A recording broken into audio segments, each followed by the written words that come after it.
Tra quanto noi consumiamo direttamente e quanto invece diamo alla rete perché in eccesso c'è una bella differenza e quindi da qui può venire, ecco, lo spunto concreto per cominciare a muoverci una logica del noi, diciamo, invece di muoverci una logica dell'io. L'unione fa la forza e nel caso della parrocchia di San Giuseppe in Viale San Marco a Mestre ancor di più.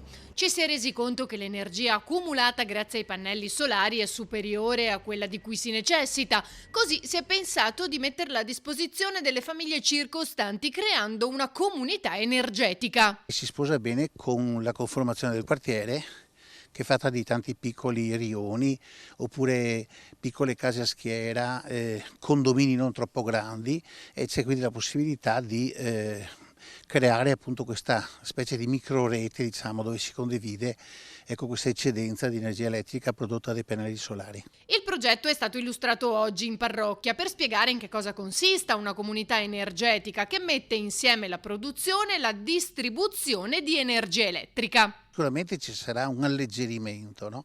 In quale misura però adesso non lo so dire perché non sono un tecnico e perché nessuno finora ha potuto accedere ai decreti applicativi. Noi ci muoviamo con anticipo per essere pronti. Le condizioni favorevoli sono queste: ci sono due soggetti, diciamo, produttori di energia elettrica da fotovoltaico, che sono la parrocchia sopra questo tetto e di fronte a noi il centro di solidarietà Don Lorenzo Milani. Quindi noi partiamo da una condizione ottimale, cioè c'è già come dire, un grosso nucleo, no, di partenza. Poi evidentemente a seconda dei bisogni che cresceranno ci saranno anche altri impianti, però questo fa massa critica,